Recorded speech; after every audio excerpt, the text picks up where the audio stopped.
Hi, I'm Drew Hutchison. You're tuned to Local Bias. We come to you from the studios at Greenfield Community Television at 393 Main Street in beautiful downtown Greenfield. Today with me is environmental journalist Karl Meyer, who is going to discuss what's going on with our Connecticut River, because it belongs to all of us. It runs through our backyards. It affects our lives every day, and yet how much do we really know about what's going on? So I turn to Karl Meyer. Karl, what's going on? Hi, Drew. Well, just the usual. We've been in federal relicensing since 2012 now, 11 years, in a 5-year relicensing process with a company that is called First Light Power Resources, but it's owned by a giant Canadian venture capital company known as PSP Investments, Public Sector Pension Investments. I was going to start out with a joke, but let's jump right into who they are. Come on. Yeah. Let me see. First Light, subsidiary of a $240 billion public sector pension investments of London, Hong Kong, New York, Montreal, and Ottawa. And they're in Australia now as well. So they really care about our backyard. So this is a company that came here in 2016, re-registered our Franklin County assets, Northfield Mountain, which is the big giant cash cow and the big river abuser and killer, and the Turners Falls Cabot Station hydro projects into Delaware Limited Liability Corporations. Right. 2 years later, the year that the license was up, right? They came here 2 years before this licensing process was supposed to end. They registered out of town, and they have been cranking out the money and sending it to Delaware and then back to Canada and investing it hundreds of millions of dollars in New York State and Pennsylvania and Ottawa. Since that time, and not a penny has been spent on this relicensing here in Franklin County on, what do we got? We got America's National Blueway, the centerpiece of the Silvio Conti National Fish and Wildlife Refuge, our 410-mile Connecticut River. So basically, it's dead in the water, so to speak, because of failure to act on the part of the multinational corporation that's extracting value from the river without putting anything back into our environment or our communities. This is true. I've been a stakeholder. I worked at Northfield, and I actually worked for the Connecticut River Watershed Council twice. Now they're called the Conservancy.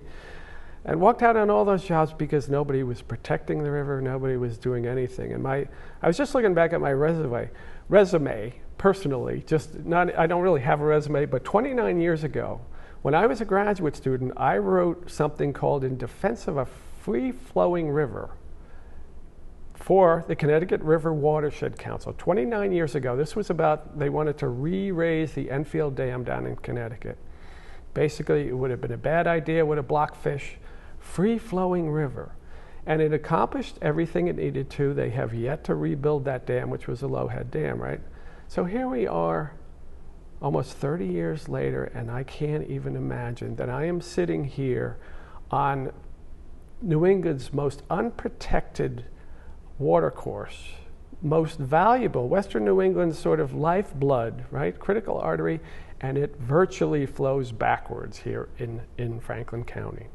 So my opening joke was going to be, Drew, what do you call the 23 miles between Vernon Dam, Turners Falls Dam, and the last 3 miles down to Cabot Station? What do you call that waterway?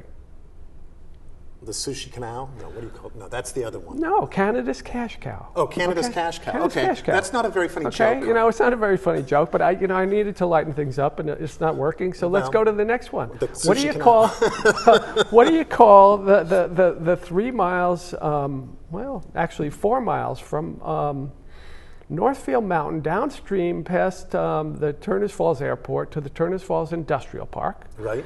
And another mile or two upstream from Northfield Mountain, heading upstream. What do you call that run of water? I don't know. What do you call it?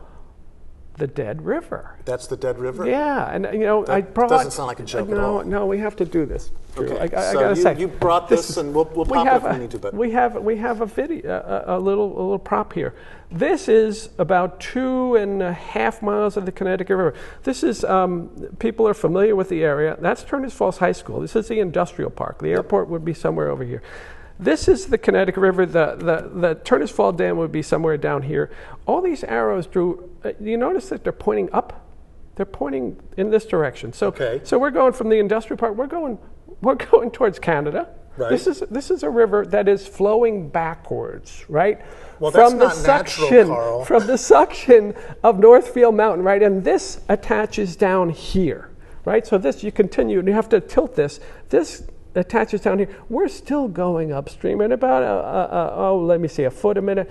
This is the French King Bridge. Right. Okay, that's the French King Rock right there where the water gets a little, and we're still going. This is miles of river that is heading up when Northfield Mountain is sucking the river backwards at 15,000 cubic feet per second. And this occurs about a third, maybe more some years, of the time when the river's natural rate of flow is only around 9,000 something cubic feet per second, right? That's a natural. If you're sucking the river at 15,000 cubic feet into a 5.6 billion gallon reservoir, what do you got? You got a dead river. And then when you shove it back out at 20,000 cubic feet per second, sometimes it pushes the water upstream towards Vermont. But it's all going to Canada, but the money first has to get a little washed through down in Delaware.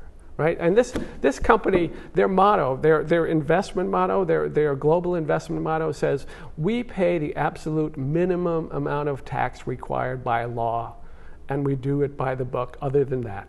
And that's why they came here in 2016. So it just suits their purposes to go slow on the regulatory. But the thing is, I thought that the way that it had been working was to the advantage to get a new license for whoever owned the facility, because if they could get terms that were favorable to them, because it seems like it's been in boondoggle forever. And yet they've gotten away with it. So huge and so powerful that they're having it both ways, right? They have. They win if they win, and they win if they lose. Let's talk about who they use here. First Light's law and lobby firm Van Ness Feldman of Washington D.C., Seattle, Houston, Baton Rouge. Their engineering consultants Gomez and Sullivan, Buffalo, Albany, Utica, Henniker, New Hampshire. Kleinspit, their relicensing consultant is Infamain. The only employees they have is for PR is Slowey McManus, who has Walmart as a client. Okay, and they're out near Boston. But other than that, I mean, they just came with money, and they just rolled over everybody, including the U.S. Fish and Wildlife Service, the National Marine Fisheries Service, the Mass Division of Fish and Wildlife, the Watershed Council, the Nature Conservancy, the Appalachian Mountain Club. They have just slow dance and been giving extension after extension after extension by the Federal Energy Regulatory Commission. Meanwhile, 2022, $645 million investment with a consortium to buy 85,000 offshore acres down in the New York Bight. Right? This is all about, proposed wind power and stuff. Just this May, First Light Power, backed by PSP Giant Investments. By the way, they're a Canadian Crown corporation. This is literally Canada's river here. They opened a $97 million loan. Let me see. It's a green. What do they call it? New York Bight. In May, they announced their new bank and credit lending arm backed by Royal Bank of Canada, Toronto Dominion Bank, and Export Development Canada. $97.5 million capital asset. The license expired at Northfield, the killer, the cash cow, April 30, 2018. We're in our sixth year. The first question, almost 11 years ago, I asked John Howard, who was my boss when I worked at Northfield Mountain. I told him a story. I said, is it true that the river actually flows backwards? I have a biologist who Boyd Kennard, who was fishing one day some years back with his kid, and he said, all of a sudden I found the boat. I'm under the French King Ridge. The river's flowing backwards. And John Howard, who's the station manager and is back there now as a VP, he answered very diplomatic. Well, Karl, when we draw from both. We draw from all directions. This really nice audience. Making it sound miles and miles of river, and the brutality of this thing. Well, and you're saying the dead river. So that's that section of river where this occurs all the time. There's nothing that can live there because it's just such a hellscape for it. No, the river has natural flow coming through all the time, right? The horror that Northfield Mountain is that everything that gets sucked backward into that giant vortex at 15,000 cubic feet per second, which is the equivalent of 7 or 8 3-bedroom homes, all the aquatic life in that per second for hours at a time. That means 3,600 7-bedroom homes per hour for hours on end. Nothing has any expectation of survival. Nothing. And we're talking about hundreds of millions of fish per year. And even the U.S. Fish and Wildlife Service way back in the day. That seems to fly in the face of everything that's right. Thank you, thank you. And here's the killer. I just before I came here, I was like, Northfield Mountain has never produced and will never produce a single watt of its own electricity, right? Virgin electricity. No, it's stealing from the river. It's an appliance. And then it's a giant machine plugged in as a power site in the power grid. Well, what the power grid? Today's a pretty warm day, Drew. Right. I looked about 15 minutes ago, 20 minutes ago. 65% of the power grid is now running on climate scorching natural gas. 17% is imported nuclear from out at Seabrook, right? That comes all the way from the coast because the thing that this thing was predicated on, it was built to run in tandem with Vermont Yankee, which has been closed now since 14. So how many is that? 8, 9 years? It's an absurd and most brutal thing. And let me get this other piece please. in, Drew. And should I read this out? I'm not sure. Northfield's anti-gravity pumping weights 34% of that virgin grid power. So 34% of that, just to suck a river up 900 feet is just gone. It just evaporated. Now you could use That's a waste of energy. You could use that natural gas to power at least places. I once did some of the math about what could Northfield power in a year, the amount of energy. It could power all the Suffolk County, which is all the towns surrounding Boston. Right. It could. I think it came out with Hampshire and Franklin County and part of another county. All our homes could be powered by the waste of this thing. Not to mention the idea of an ecosystem, right? Not to mention, and I'm going to get back to you, the Clean Water Act. Right. The Clean Water Act talks about the physical and biological and natural flows of a river, right? And we've had a watershed council. We have the U.S. Fish and Wildlife Service. And they won't act. And they have not acted for generations. Isn't that their job? Yes, but we don't have a real river defender organization that's incorporated here. The Watershed Council has been here since 1952, Drew. Right. They take money from the power company. They have huge legacy money from the power company. And they are also so tied in right now with grant money from the U.S. Fish and Wildlife Service, National Marine Fisheries, DEP, Mass Fish and Wildlife. They've just become part of the bureaucracy. So they're never going to speak out. They don't go to court. They're hypocrites because they really don't care about the Connecticut River. I worked for them twice, and I literally had to leave because I just knew that they were just so entangled with the bureaucracy that they're not going to take a stand. Was it their board of directors, really? I mean, because the people that work there, I mean, you don't get involved with an organization like that unless you want to do some good. Well, you do want to do some good, but if you find out, well, I sort of got involved with the organization. I walked away. I mean, they have become the problem. They are the problem because people rely on them, thinking they're doing good. And you're going to hear all about we're going to do trash cleanups. Yep. So we're going to pull out aquatic weeds from the canal. And all that needs to be done. We're going to plant trees, Drew. But meanwhile, in this canal, by the way, here's 2 quick points that if you get this on the TV pretty soon, they're going to be draining that canal this coming Friday. Right. That's going to happen this coming Friday. A bunch of people are going to be in there highlighting that they're going to save maybe 600-700 little tiny baby sea lamprey. You know what else is in there? About 15 other different species of fish, from American shad to panfish to sunfish to pickerel and thousands upon thousands of eastern elliptio, which are freshwater mussels. That stuff will all sit there. But it gives a nice feeling that we are active, we're doing something, right? And just maybe 100 yards away, in the actual riverbed, just 100 yards over, is the rock dam. Right. And that place is just, the banks are failing. First Light has pounded the living crap out of spawning times and flows. That's a very sensitive area. Oh, it's amazing. And it's also culturally sensitive. But everybody, this is this is an organization that made everybody sign these non-disclosure agreements, right? The gag orders. Except for you. Except for me. And the Watershed Council, actually, CRC pulled out at the last minute.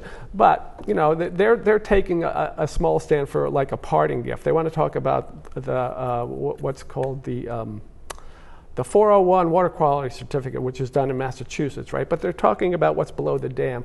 If you really, they've known that the 401 water quality certificate was being violated for the last 30 years. If you were serious about it, you would have done this decades ago, right? You don't wait until after all the big dogs have signed the agreement in principle. And the big dogs being U.S. Fish and Wildlife Service, Mass Division, National Marine Fisheries, they all sign a document that says they are going to support First Light whenever First Light deems it appropriate.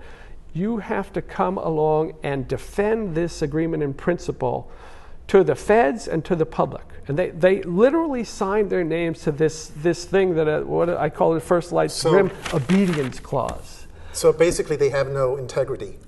They do not have any integrity where it comes to river protection, and all of the improvements that are supposed to happen at Northfield and Turners Falls. Northfield is really, you know, I think we got 1 year's worth of profits from them. $159 million came out of Northfield, right? And I told you all the money they've been taking, and that's since 2016. You put that all together, they paid $1.2 billion for these assets.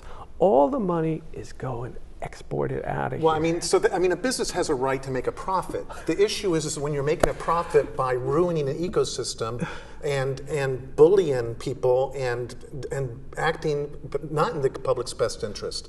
And they're clearly not acting in the public's best interest here, Karl. So what can the public do, though? Because they don't even know about this stuff half the time.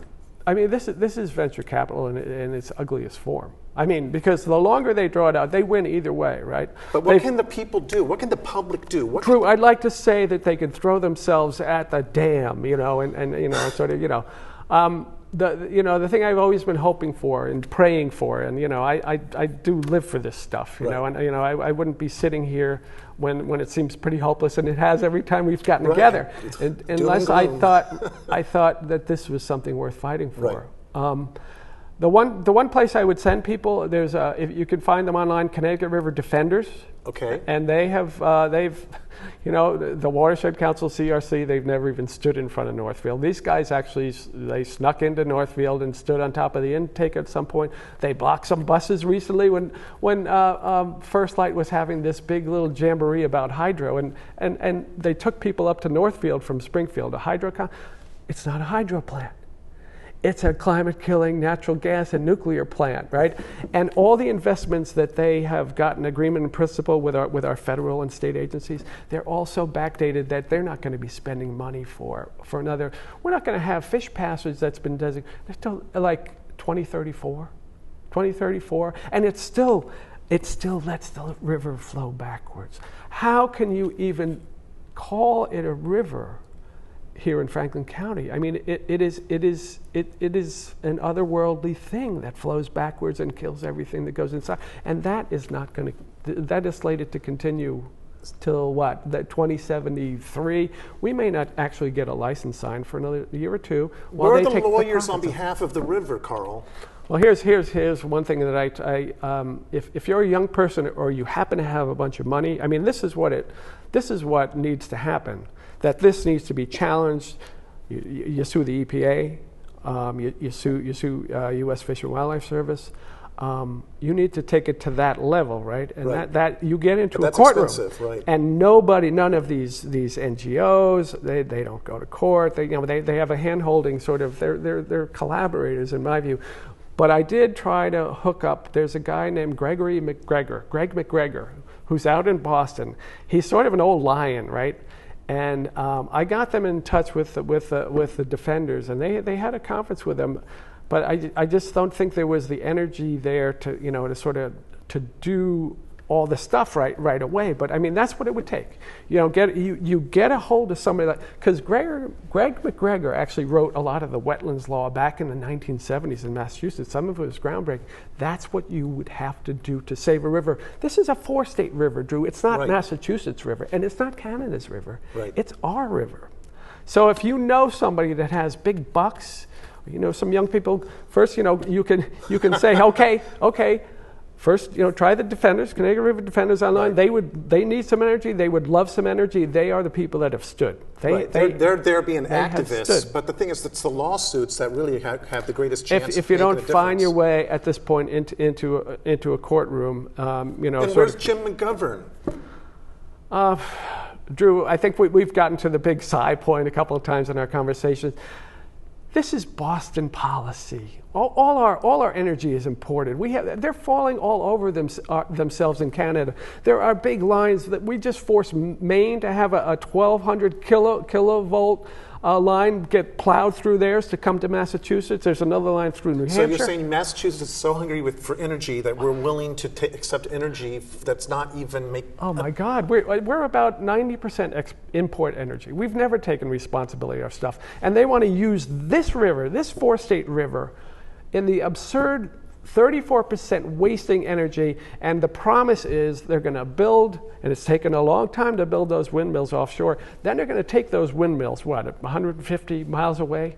They're going to use that energy, send it out here to suck our river backwards, kill everything that goes in there, and then send the energy back to the coastal cities with the empty office buildings in Boston and Providence. And call it green, too, and call it green. And the profits, right. Well, they'll get washed down in Delaware, and they'll get sent to Canada. $240 billion organization. They have more than paid for what they're doing here, but they are just laughing out the other side of their cheeks because they haven't had to put a penny in here. They haven't had to spend a dime. I mean, isn't it funny? And FERC is responsible. FERC just keeps giving them. This is a hand-in-glove operation. And it goes along with ISO New England. I've said this before. I mean, I don't think there's any way out of this climate crisis unless we make the grid public. We have to start to utilities have to be in. The profit motive is just immense. Right. It's just immense, and it doesn't filter down to any of us. And we are just told to consume. So if there's another way to deal with this? Well, the thing is, there are things going on that are good in Massachusetts when it relates to energy. For instance, thermal. What? When you drill into the core of the but you know what? That's still energy. That's being let loose. That should be down there. I mean, we never look at ourselves and say, what are our lives like? The only thing nobody ever says we're going to conserve. We're going to use less. I just saw something from EverSource which is predicting by 2030 or 2050 we're going to need 150% more electricity because of our devices. Yeah. I mean, AI sucks in huge amounts of power.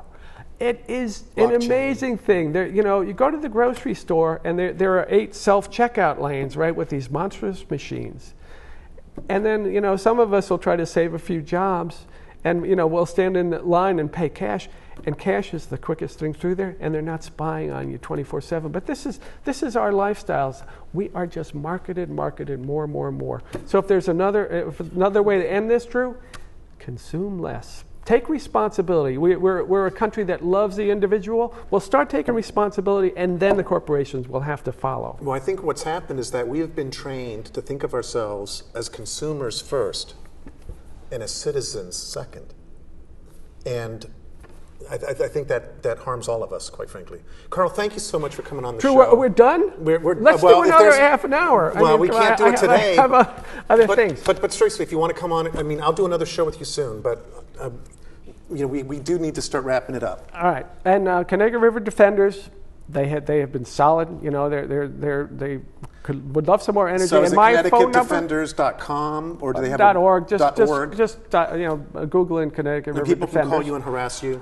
If you happen to be the person with the lawyer in your pocket and some money, or a bunch of 773 locally 773-0006. We're not going to write that at the bottom of the screen, but if you want to get a hold of me, try me. But this is a crime.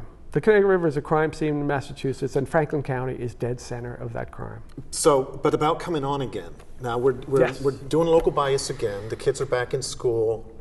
The equipment has been worked on, and the set is great, and I'm energized. And this is one of the topics I really care about, because even though it's doom and gloom a lot of times, Karl, the fact is you've told me that it's made a difference, that there have been some of these shows that have reached people where they've been able to somehow make some kind of a difference. Yeah, this other group came along. So, and you know, Drew, to be honest with you, just doom and gloom, this is the most fun I get to have. This is literally the most fun I Well, you have a sad So life. I thank you. I thank you. All right, and thank you so much for joining us. I'm Drew Hutchison, and we'll have Karl on again soon, because this story needs to be dealt with. This is our river, people. Take care.